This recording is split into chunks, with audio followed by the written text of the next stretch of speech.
नमस्कार दोस्तों, कैसे हो? आई हो बहुत अच्छे होंगे। फ्रेंड्स, आज हम सोल्व करने वाले हैं जो एलडीसी के एग्ज़ाम हुए थे केंद्रीय विद्यालय संगठन के। उसमें टीजीटी के अंदर जो पेडागोजी का पहला वाला सेक्शन था, अंडरस्टैंडिंग द लर्नर, उसके 10% जो आए थे उनको हल करने वाले हैं। आपको पता होगा अंडरस्टैंडिंग द लर्नर जो है आपका थर्ड पार्ट के अंदर पहला जो सब पार्ट है अंडरस्टैंडिंग द लर्नर। इसके अंदर जो पीआरटी और जो पीजीटी है ना, उसके अंदर तो 15-15% आएंगे, जबकि टीजीटी के अंदर कितने प्रश्न आएंगे? यहाँ पे 10% देखने को मिलेंगे। तो चलिए शुरू करते हैं। पहला प्रश्न, एक बालक के संज्ञानात्मक विकास के संदर्भ में निम्न में से कौन मूलभूत संकल्पना गठन का एक उदाहरण है? बालक सोचता है कि सभी पुरुष डैडी हैं। गाय एक बड़ा पशु है जिसके 4 पैर और एक लंबी पूंछ होती है। बिल्ली एवं गुड़िया एक दूसरे से अलग होते हैं। वर्षा एक प्राकृतिक घटना है। अब यहाँ पे क्या पूछ रहा है? मूलभूत संकल्पना पूछ रहा है। ठीक है, सबसे मूलभूत। तो आपको पता है कि बालक धीरे धीरे जब संज्ञानात्मक विकास बालक का होता है तो ये चीज़ों यानी कि इधर से बढ़ती जाती है। कहने का मतलब है कि बच्चा जब प्राइमरी बिल्कुल एकदम मूलभूत स्टेज पर होगा तो वो क्या सोचेगा? उसको सभी पुरुष डैडी लगेंगे, यानी कि सभी जो पुरुष हैं उनको पापा लगेंगे। तो एकदम इन सभी ऑप्शन के आधार पर ये पहला कथन यहाँ पे एकदम सही प्रतीत होता है, क्योंकि गाय एक बड़ा पशु है और उसके 4 पैर और एक लंबी पूंछ होती है, तो वो तो थोड़ी आगे जाकर ही उसको पता चलेगा ना। नहीं तो शुरुआती स्टेज में तो वो क्या करेगा? गाय को भैंस ही समझेगा, उसको कुछ पता नहीं है ना। फिर नेक्स्ट धीरे धीरे उसका क्या होगा? विकास बढ़ेगा, तो ये चीज़ों में अंतर करने लगेगा, फिर वो थोड़ा थोड़ा तरक करने लगेगा। समझ में आया बात? तो इसके अनुसार आपको क्या करना है? पहला ऑप्शन यहाँ पे टिक कर देना है। ये एकदम बेसिक स्टेज पर बच्चा जब उसको कुछ भी समझ नहीं होगी तो इतना तो उसको होगा। शुरू में बच्चा सभी जो लेडीज आएंगे उनको मम्मी समझेगा, ठीक है, लेकिन जब धीरे धीरे समझ में आने लगता है उसको, तो वो समझने लगता है कि नहीं नहीं, ये मेरी मम्मी नहीं है, ये मेरी मम्मी है। मतलब धीरे धीरे उसका जब विकास होता है संज्ञानात्मक, तो वो चीज़ों को समझने लगता है। तो इस प्रकार इसका क्या उत्तर होगा? पहला ऑप्शन। आपके अनुसार क्या होगा? आप भी कमेंट करके बता दो भाई, ठीक है ना। आप तुरंत पढ़ के आपका उत्तर कमेंट कर दो, कोई इशू नहीं है यहाँ पे। नेक्स्ट क्वेश्चन देखो, प्रतिनिधिक अधिगम क्या होता है? ऑप्शन ए, दूसरों का अवलोकन करने से, दूसरों से घुलने मिलने से, दूसरों को प्रतिक्रिया देने से, या दूसरों के साथ बातचीत करने से। तो यहाँ पे आपको पता है दूसरों के अवलोकन करने से यहाँ पे प्रतिनिधिक अधिगम होगा। ऑप्शन ए यहाँ पर करेक्ट आएगा। नेक्स्ट क्वेश्चन देखते हैं।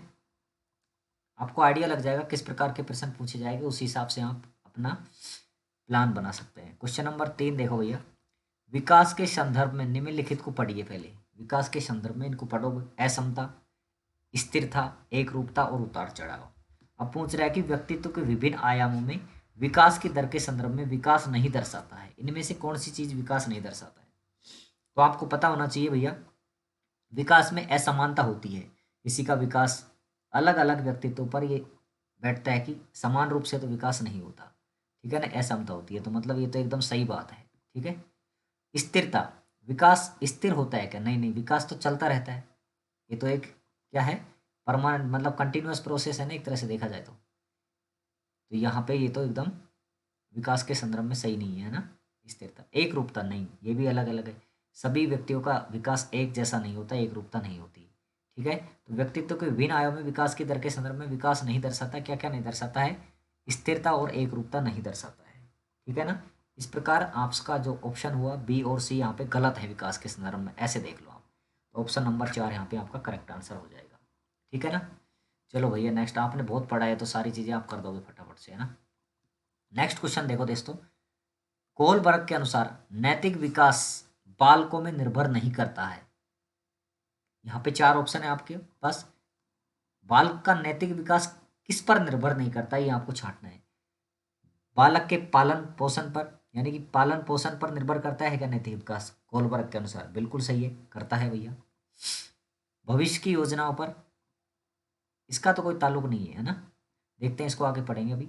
बौद्धिक विकास के स्तर पर, इस पर तो पड़ता है भाई, बौद्धिक विकास के स्तर पर। सीखने के अनुभव पर, इस पर भी पड़ता है, इस पर भी निर्भर होता है। मतलब भविष्य की योजनाओं की अगर बात करें तो इस पर कोई मतलब यहाँ पे विकास, नैतिक विकास का कोई मामला नहीं बनता है, ठीक है ना। भविष्य की योजनाओं के आधार पर तो यहाँ पे नैतिक विकास बालकों में निर्भर नहीं करता है कोलबर्ग के अनुसार। तो ऑप्शन नंबर 2 यहाँ पे आपका क्या हो जाएगा? करेक्ट हो जाएगा। चलो भैया नेक्स्ट क्वेश्चन देखते हैं। क्वेश्चन नंबर 5, किशोर पहचान की समझ विकसित करते हैं यदि वे, किशोर है ना जो पहचान की समझ विकसित करते हैं यदि वे मूर्त स्तर पर कुछ सोच सकते हैं। चलो आगे पढ़ते हैं। पिछली अवस्थाओं से जुड़ी दुविधाओं को हल कर सकते हैं, अपनी दिवास्वप्न की आदतों को कम कर सकते हैं, अपनी ऊर्जा को चैनलाइज कर सकते हैं। तो यहाँ पे सबसे बेस्ट आंसर क्या होगा आपका? ऑप्शन नंबर 2, पिछली अवस्थाओं से जुड़ी दुविधाओं को हल कर पाते हैं। ठीक है ना? तो यहाँ पे आपका ऑप्शन नंबर 5 आएगा। तभी तो उनकी विकसित होगी समझ, पहचान की समझ। चलो भैया नेक्स्ट 5 के बाद में देखो 6 नंबर। किशोरावस्था में होने वाले परिवर्तन नियंत्रित किए जाते हैं। किशोरावस्था में जो परिवर्तन होते हैं ना, उनको किस प्रकार नियंत्रित करता है? इनमें से आपके पास 4 ऑप्शन है, अनुवांशिकी, हार्मोन्स, वातावरण और वंशानुगति। बताओ क्या ऑप्शन होगा? ये तो सिंपल क्वेश्चन है, आपको पता ही होगा। हार्मोन्स द्वारा, किसके अनुसार? हार्मोन्स के द्वारा। समझ में आया ना? बिल्कुल सही है, सिंपल है तो, क्योंकि किशोरावस्था के अंदर आपको पता है हार्मोन्स चेंज होते हैं। क्वेश्चन नंबर 6 के बाद में भैया क्वेश्चन नंबर 7 पे आओ। बहुत ही शानदार क्वेश्चन है, बड़ा क्वेश्चन है, पढ़ो इसको ढंग से, समझने की कोशिश करना। कुछ प्रोजेक्ट्स पर कार्य करने के लिए एक शिक्षक ने क्या किया? अपनी कक्षा को बुद्धि लब्धि के अनुसार समूह में बांट दिया। ठीक है, सारी कक्षा को क्या कर दिया? ग्रुप्स में बांट दिया। किसके अनुसार? बुद्धि लब्धि के अनुसार। ठीक है भाई। समूह विषम रूप है। यह देखा जाता है कि एक समूह का एक विद्यार्थी कोई प्रश्न नहीं पूछता है, किंतु उसी समूह के बाकी सदस्य शिक्षक से प्रश्न पूछते रहते हैं।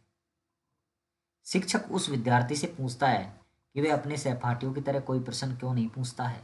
यानी कि जो ग्रुप बनाए हैं ना शिक्षक ने, उनके अंदर क्या है? एक बच्चा ऐसा है जो प्रश्न ही नहीं पूछता है, मतलब कोई प्रश्न नहीं पूछता। बाकी जो अन्य सदस्य है ना समूह के, बहुत सारे प्रश्न पूछते हैं। अब शिक्षक क्या कर रहा है? उस विद्यार्थी से पूछता है कि भाई अपने सहपाठियों की तरह कोई प्रश्न क्यों नहीं पूछता है। और शिक्षक उस विद्यार्थी से आग्रह करता है कि क्योंकि वह एक समूह का सदस्य है, आप भी समूह के सदस्य हैं, उसे अपने सहपाठियों की तरह प्रश्न पूछने चाहिए। ये बात बच्चे को बोलता है शिक्षक। अब क्या है?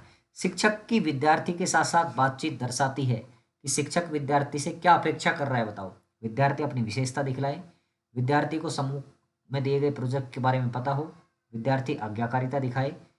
शिक्षक अपेक्षा कर रहा है कि वह समूह अनुरूपता का पालन करे। तो इसका ऑप्शन नंबर 4 यहाँ पे करेक्ट हो जाएगा। ठीक है, समूह की अनुरूपता का पालन करे, ये शिक्षक यहाँ पे अपेक्षा कर रहा है बालक से। क्वेश्चन नंबर 7 का ऑप्शन नंबर 4 यहाँ पे करेक्ट हो जाएगा। नेक्स्ट क्वेश्चन देखते हैं दोस्तों।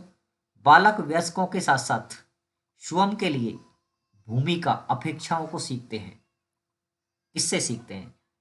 परिवार द्वारा, समुदाय द्वारा, समकक्षों द्वारा या विद्यालय द्वारा। यहाँ पे बात देखो, वयस्कों के साथ साथ स्वयं के लिए भूमिका अपेक्षाओं को सीखते हैं। तो यहाँ पे सबसे बेस्ट ऑप्शन क्या होगा? 8वें का, समुदाय द्वारा, कम्युनिटी के द्वारा ज्यादा सीखता है वो, है ना? क्वेश्चन नंबर 9 पे चलो भैया। कोलबर्ग के अनुसार अधिकांश किशोर है ना, नैतिकता के किस स्तर पर होते हैं?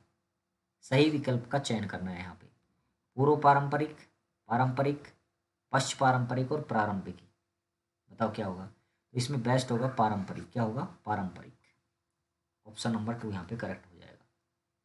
लास्ट क्वेश्चन देखते हैं दोस्तों। कक्षा 6 के विद्यार्थियों को संकल्पना लोकतंत्र पढ़ाते हुए एक सामाजिक विज्ञान शिक्षक संकल्पना का वर्णन करता है, उदाहरण देता है, विद्यार्थियों से प्रश्न पूछता है और गृह कार्य देता है। शिक्षक प्रमुखता से विद्यार्थियों पर ध्यान दे रहा है। विकल्प द्वारा सही विकल्प चुनना है। मूर्त चिंतन, सहयोगी चिंतन, प्रतिबिंबात्मक चिंतन या अमूर्त चिंतन। बताओ यहाँ पे क्या आना चाहिए? अब आपको सबसे पहले अंदाजा लगाना है कि कक्षा 6 का विद्यार्थी होगा ना, वो तो कम से कम वो कितने साल का होगा भैया? लगभग वो 11 वर्ष का होगा, है ना? 11, लास्ट 11 साल का होगा वो। छठी में तो अभी पढ़ ही रहा है ना, तो 11 साल के आसपास होगा। अब आपने पढ़ी होगी पियाजे की अवस्था, जीन पियाजे की जो अवस्थाएं हैं उनमें पढ़ी होगी। तो उसमें एक अवस्था आती है मूर्त संक्रियात्मक। वो कब से कब तक होती है? लगभग 7 से 12 वर्ष तक। 7 से 12 वर्ष तक होती है ना। तो ये इस स्टेज में आ रहा है ना, तो इसके अंदर क्या आएगा? मूर्त चिंतन। यहाँ पे किस पे आएगा? मूर्त चिंतन। ठीक है ना? तो दोस्तों ये कुछ प्रश्न थे, किससे रिलेटेड थे? अंडरस्टैंडिंग द लर्नर, बच्चों को समझने से संबंधित, जो सीखने वाला है ना उसको समझने से संबंधित प्रश्न है। तो ये थे टीजीटी में आए हुए। हम और जो आए हैं पीजीटी में और जो हेडमास्टर वाले एग्जाम में, जो एलडीसी का हुआ था, लिमिटेड डिपार्टमेंटल कॉम्पिटिटिव एग्जाम, उसके हम आगे लेकर आए हैं आपको। कैसे लगे आपको? कुछ ना कुछ आपके दिमाग में कुछ चीज़ें बन रही होंगी। ऐसा ही मैटर पढ़ने का प्रयास कीजिए। ठीक है, ताकि आपका जो सिलेक्शन के चांस है वो बढ़ जाएं क्या, मैं तो कहता हूँ सिलेक्शन हो जाए आपका भगवान की दया से। ठीक है, तो मिलते हैं अगले वीडियो में, तब तक के लिए नमस्कार, बाय बाय।